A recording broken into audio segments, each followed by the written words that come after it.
Últimamente se oye hablar mucho de ciberacoso o ciberbullying, pero ¿sabes realmente qué es? Ciberacoso viene del inglés cyberbullying. Se trata de una agresión psicológica sostenida y repetida en el tiempo, perpetrada por una o varias personas contra otra u otras, utilizando las TIC. Habitualmente, el ciberacoso consiste en difundir rumores, coaccionar o enviar mensajes amenazantes a través de sistemas de mensajería instantánea, correo electrónico, redes sociales o blogs. Acosar de forma reiterada a la víctima con textos, mensajes o llamadas no deseadas, o hacerle un seguimiento y recopilar información personal de la víctima para después difundirla. Subir a Internet información que dañe la reputación de la víctima, extender rumores sobre ella o subir hechos falsos utilizando imágenes, vídeos o mensajes manipulados. Robar contraseñas, suplantar la identidad de la víctima con perfiles falsos con su nombre o hackear sus cuentas para humillarla o dejarla en evidencia mientras se hacen pasar por ella. Difundir fotos o vídeos para menospreciar a otra persona. Incluso difundir contenido de índole sexual sin su consentimiento, como es el caso del sexting.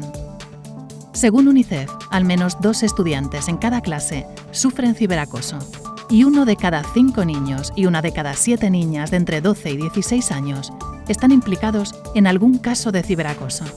Es un problema social de gran incidencia que debemos frenar desde todos los ámbitos sociales. Pero, ¿qué factores favorecen este fenómeno? Principalmente, el ciberacoso se nutre de la creencia de que Internet es anónimo por parte de los agresores, aunque a través de la dirección IP se puede identificar al usuario y denunciarlo. Otro factor es la viralidad, la capacidad amplificadora de la audiencia en la red, que en muchas ocasiones es el objetivo de los agresores, llegar a más público para así hacer más daño a la víctima. Otro motivo es la falta de empatía y la desinhibición, favorecido por la falta de contacto físico. Esto hace que el acosador se atreva a realizar comentarios que normalmente no diría a la cara. Y por último, la fácil accesibilidad a las TIC, en cualquier momento y lugar. ¿Qué diferencias hay con el acoso tradicional? La principal diferencia es que en el ciberacoso la víctima no descansa. El acoso puede producirse a cualquier hora y cualquier día, sin necesidad de verse. En cambio, el acoso tradicional se realiza de manera presencial, por lo que en el momento en el que la víctima no se encontraba con el agresor no se producía ese acoso. Otra diferencia es que, a través de Internet, el ciberacoso puede verlo mucha más gente y se extiende mucho más rápido, incluso pueden hacerse virales, lo que aumenta el daño en la víctima. También, como ya hemos dicho en otras ocasiones, Internet no olvida, por lo que a diferencia del acoso tradicional, los ataques pueden llegar a no borrarse nunca. ¿Y quiénes participan en el ciberacoso? Es importante identificar a los 3 tipos de actores que participan. 1. En primer lugar, se encuentra el agresor, que es quien ejerce el acoso. Suele ser una persona con baja empatía cognitiva y afectiva y con falta de asertividad. Le suele gustar dominar al grupo y busca el reconocimiento y aceptación de los demás. Tiende a construir relaciones basadas en la exclusión y el menosprecio. Puede pasar desapercibido para los docentes, pero muestra en Internet su parte agresiva, aprovechando el anonimato que le confiere la red. 2. La víctima es quien sufre las consecuencias del ciberacoso. Dependiendo del tiempo al que el menor se vea expuesto a este acoso, puede sentir daños cada vez más graves a nivel emocional, físico y social. Algunos de los síntomas del ciberacoso son ataques de ansiedad, conductas autodestructivas, depresión, problemas de autoestima y aislamiento.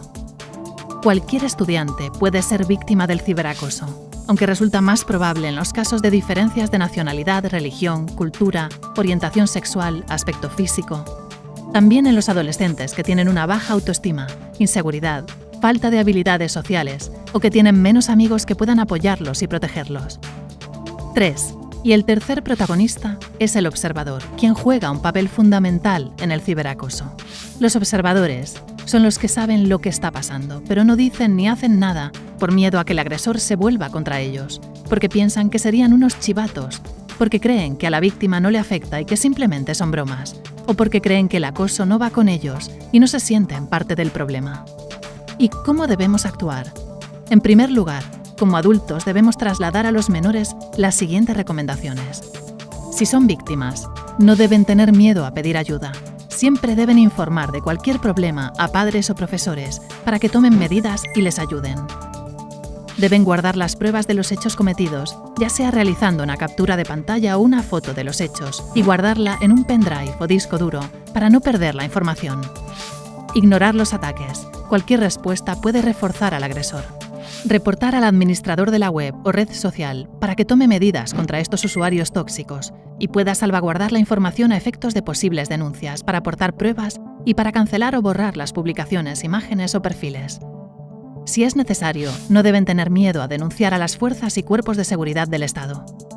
Si son observadores, concienciarles sobre la importancia de hablar y de informar a los adultos de confianza sobre los problemas que detecten. El silencio les hace cómplices y son los observadores quienes más pueden ayudar a frenar el ciberacoso. No participar bajo ningún concepto en la agresión y socorrer a la víctima.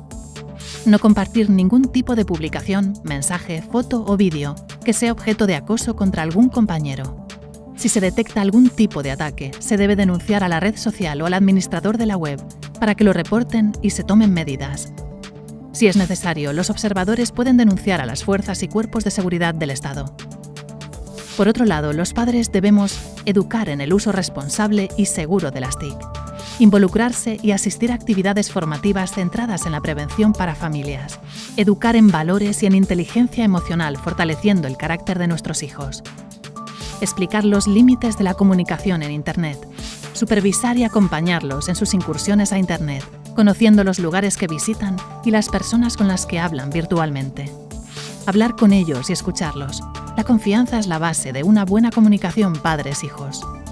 Estar actualizado sobre contenidos, herramientas y aplicaciones de Internet. Si detectamos un caso de ciberacoso, es importante que nuestro hijo se sienta legitimado y apoyado desde el primer momento. No debemos enfrentarnos con los agresores ni entrar en las provocaciones.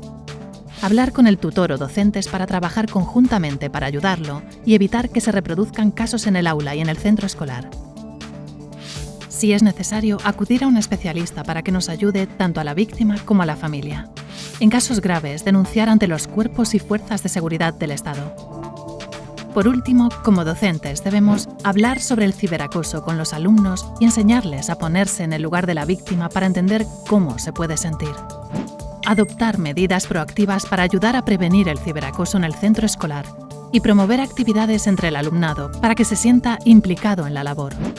Sensibilizar a los espectadores sobre la necesidad de denunciar estas situaciones para no reforzar la ley del silencio, cuando los alumnos saben lo que ocurre pero nadie dice nada. Se debe evitar pensar que no es para tanto, era una broma, son cosas de niños. Identificar señales de alarma en las víctimas, como pueden ser los síntomas anteriores, y avisar a las familias. Es importante que la víctima se sienta legitimada. No partamos de la hipótesis de que su denuncia es infundada o exagerada. Estar actualizado sobre contenidos, herramientas y aplicaciones de Internet. Implementar el Plan Director para la Convivencia y Mejora de la Seguridad en los centros educativos y sus entornos, de Policía Nacional. Intentar reforzar la propia autoridad como docente.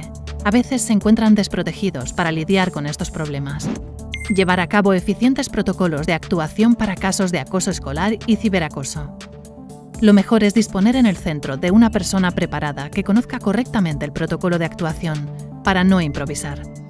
Muchos profesores se preguntan si en una situación de ciberacoso que ha ocurrido fuera del entorno escolar tienen la obligación de intervenir. Y sí, los centros educativos tienen el deber de intervenir, ya que lo más probable es que ese tipo de conflictos se trasladen al colegio. En el caso de que el ciberacoso se produzca entre alumnos de distintos centros educativos, estos son los pasos a seguir. Trasladar la información disponible a los responsables del otro centro implicado. Acudir a la policía local, a la sección de menores, agentes tutores o los cuerpos y fuerzas de seguridad del Estado, para que coordinen las actuaciones entre ambos centros, entre los menores y sus familias. Para acabar, es importante que tanto los menores como las familias y los profesores sepan que el ciberacoso se considera un ciberdelito, como la suplantación de identidad, la difusión de imágenes sin autorización, el robo de contraseñas, con graves consecuencias legales. Desde el punto de vista de la responsabilidad penal, se debe de diferenciar entre los menores de 14 años, que son inimputables y por lo tanto exentos de responsabilidad penal. Los padres serían responsables civiles de las acciones ejecutadas por sus hijos. Los menores entre 14 y 18 años, que ya se les exigiría responsabilidad penal. Sin embargo, aunque nuestro hijo sea mayor de 14 años, si se enfrenta a alguna multa por ciberacoso, quien acaba asumiéndola realmente son los padres. Hasta aquí la información sobre el ciberacoso.